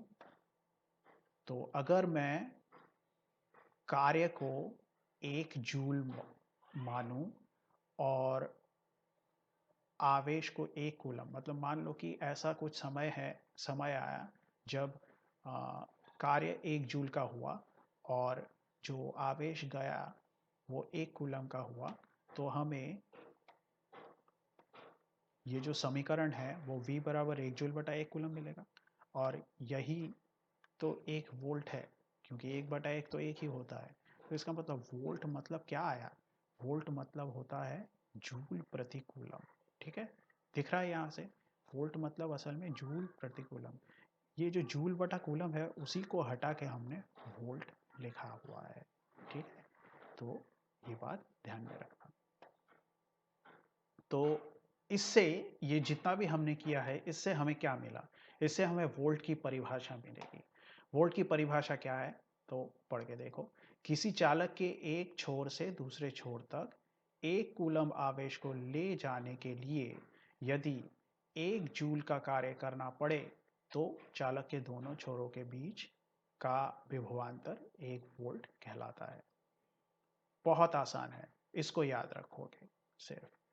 तो किसी चालक के एक छोर से दूसरे छोर तक हम लोग किसको लेके गए हैं? 1 कूलम को लेके गए हैं। इसको ले जाने के लिए कितना कार्य करना पड़ा है? 1 जूल का कार्य करना पड़ा है। तो ये जितना भी हुआ उसके कारण से जो चालक के दोनों छोरों के बीच का विभवांतर कितना है? वो है 1 वोल्ट, 1/1 1 वोल्ट। तो ये आसानी से याद है। तो अब देखते हैं कि कुछ कथन के तात्पर्य पूछे जाते हैं एग्जाम में। तो वो तात्पर्य क्या है? देखो, किसी सेल का ईएमएफ अगर 3 वोल्ट है तो इस कथन का तात्पर्य क्या है?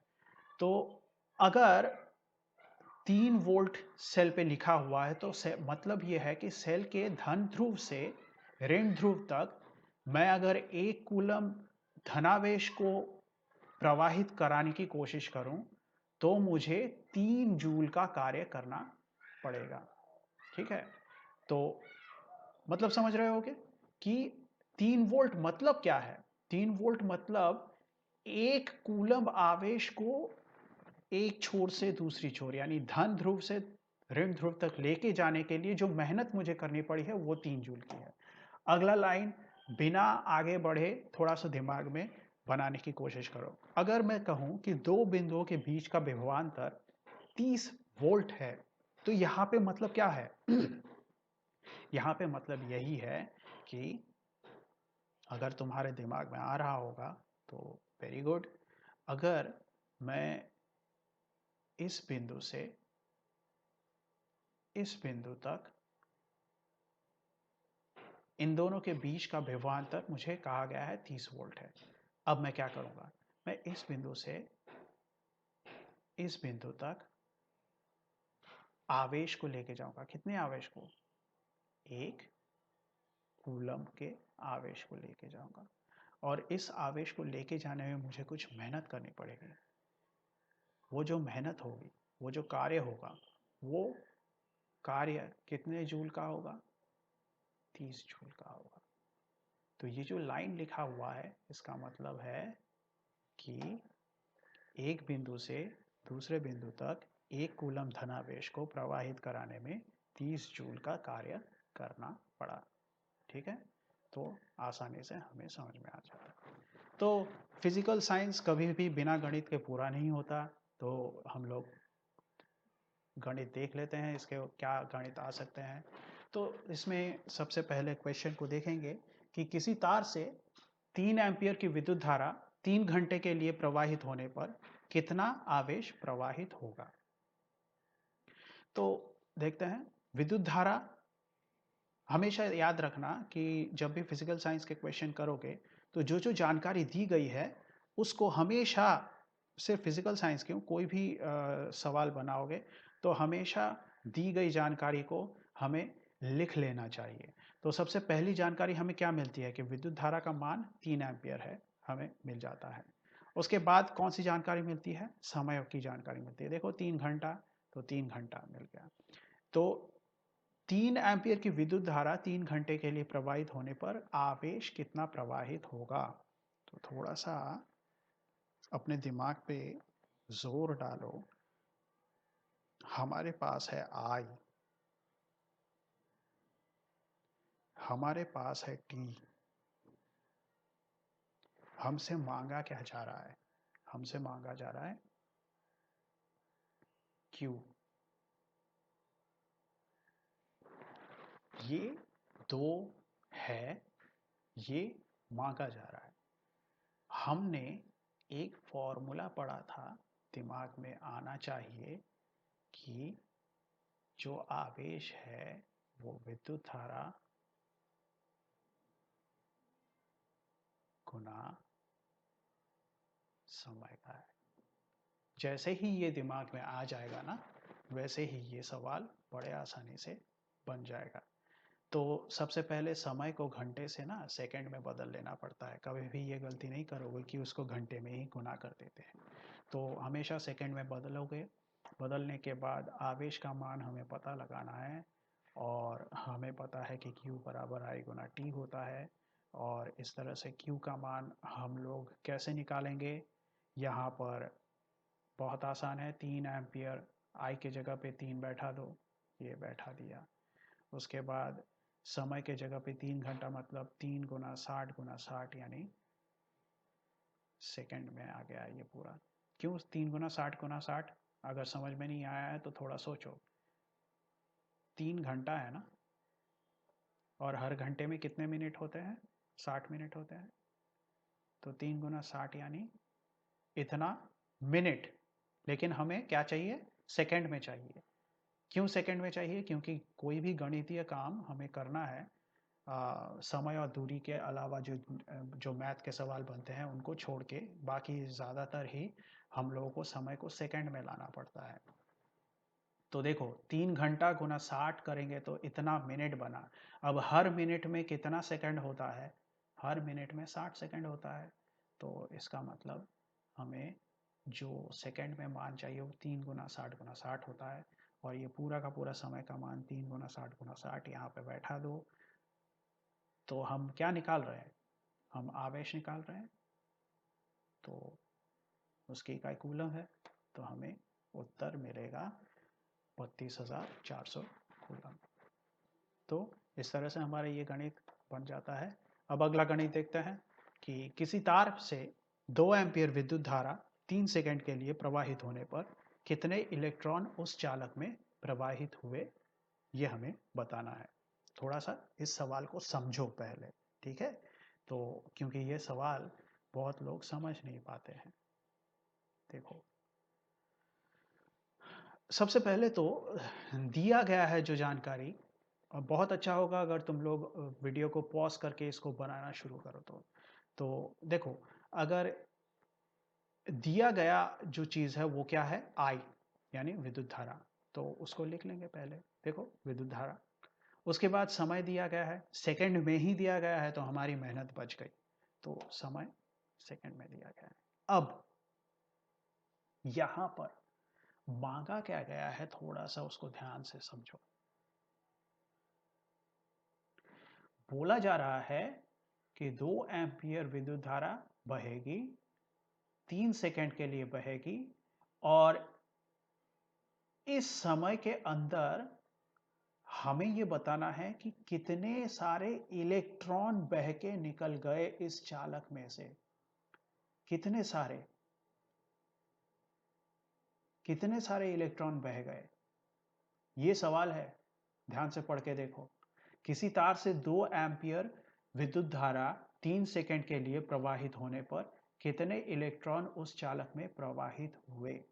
ठीक है, तो सवाल समझ में आ गया तो जवाब मिलेगा। अगर सवाल ही समझ में नहीं आए तो जवाब मिलना नामुमकिन बन जाता है। तो इलेक्ट्रॉन का आवेश, हमें पता है कि इलेक्ट्रॉन का आवेश का मान क्या है।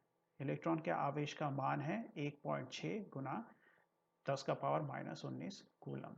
मैंने आवेश का मान लिखा है, आवेश लिखता तो यहाँ पे माइनस लगाना पड़ता, मुझे सिर्फ मान की जरूरत है। अब थोड़ा सा याद करो, हमने एक फॉर्मूला सीखा था, Q बराबर I गुना T, सीखा था। ये जो Q है ये आवेश है, लेकिन ये आवेश है, लेकिन हमें यहाँ पे आवेश तो नहीं चाहिए ना, हमें चाहिए कितने इलेक्ट्रॉन बह के निकल गए। तो ऐसा क्या करें जिससे कि हमें इलेक्ट्रॉन की संख्या पता लगे।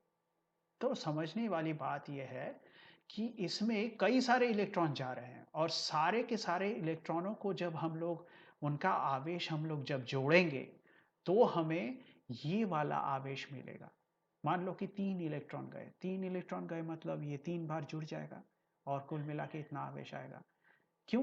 क्योंकि I 2 एम्पियर है, T 3 सेकेंड है। I 2 एम्पियर, T 3 सेकेंड, और ये दोनों गुना करेंगे तो हमें कुल आवेश मिलेगा। लेकिन इस कुल आवेश के अंदर इलेक्ट्रॉन कितने हैं वो बताना है। अब ये इलेक्ट्रॉन मैं मान लेता हूं n संख्या में है, तो हर n का जो मान है, हर n का आवेश का मान कितना है, इतना है। तो अब हम लोग करने के लिए तैयार हो गए कि माना इलेक्ट्रॉनों की संख्या कितनी है, n, जिसको हमें ज्ञात करना है। तो कुल आवेश कितना होगा, कुल आवेश होगा n गुना E।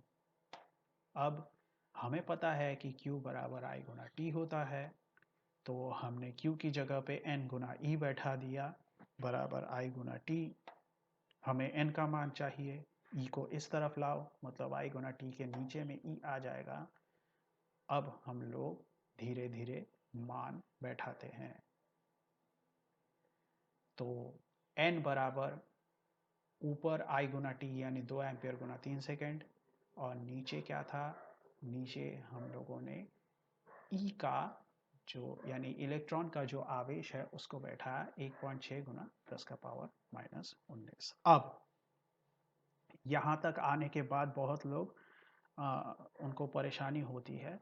परेशानी इसलिए होती है क्योंकि ये जो चीज़ है ना, ये चीज़ से लोग डर जाते हैं। ठीक है, तो वही लोग डरते हैं जिन लोगों ने क्लास 9 में इंडिसेस के सवाल ठीक से नहीं बनाए हैं। तो कुछ नहीं, इससे घबराने की कोई ज़रूरत नहीं है। देखो ये 10⁻⁻19 है, तो माइनस जब भी रहेगा पावर में तो हम लोग उसको, अगर ये नीचे है तो ऊपर ले जा सकते हैं, और ऊपर लेके जाएंगे तो ये माइनस हट जाता है। अगर ये ऊपर होता तो उसको हम लोग नीचे ला पाते थे। जब भी ये माइनस रहेगा हम लोग ऐसा कर सकते हैं। ठीक है, और जानकारी के लिए अपने क्लास 9 का इंडिसेस का किताब अच्छे से उसको फॉलो करना, तो तुम्हें समझ में आ जाएगा। हालांकि यहाँ पे इस सवाल को बनाने के लिए जितनी ज़रूरत है मैं बता देता हूँ। तो देखो, ये जो 10 का पावर -19 है, इसको मैं ऊपर लिखूंगा तो ये माइनस चला जाता है। अब ये माइनस चला जाएगा और ये साधारण एक 10 का पावर -19 की जगह पे 10 का पावर 19 हो जाएगा। क्यों? क्योंकि इसको मैंने अब नीचे नहीं लिखा है, ये ऊपर चला गया है। तो अब देखो, ये 2 एम्पियर गुना 3 सेकेंड मतलब कितना होता है? 6 होता है। और नीचे में पहले से 1.6 है। अब मुझे क्या करना है? अब मुझे सिर्फ और सिर्फ इस भाग को करना है, और इस भाग का मान आता है 3.75, और उसके साथ गुणे में रहेगा ये बस ऐसे ही बैठा रहेगा, इसको कुछ करने की ज़रूरत नहीं है। तो ये संख्या, अब देखो 3.75 गुना 10 का पावर 19, क्या इलेक्ट्रॉन, इतने सारे इलेक्ट्रॉन बह के निकल गए थे। तो इसी के साथ भाग 1 समाप्त होता है। तो धन्यवाद इस क्लास को अंत तक देखने के लिए। अगर इस क्लास को देख के आप लोगों को कुछ भी समझ में आया होगा तो आशा करता हूँ कि आप इसको लाइक करेंगे, शेयर करेंगे, सब्सक्राइब करेंगे, जैसा कि हर कोई करने के लिए बोलता है। और अगर आगे के वीडियो की नोटिफिकेशन चाहिए तो बेल आइकन को दबा दीजिएगा। नहीं तो ऐसे में तो यूट्यूब आपको सजेशन दे ही देता है कि कौन से वीडियो आपको देखने हैं। तो अगर आपने मेरे वीडियो को 1-2 बार देख लिया है तो ऐसे ही यूट्यूब आपको मेरे वीडियो भेजता रहेगा। तो मिलते हैं अगले क्लास में। नमस्कार।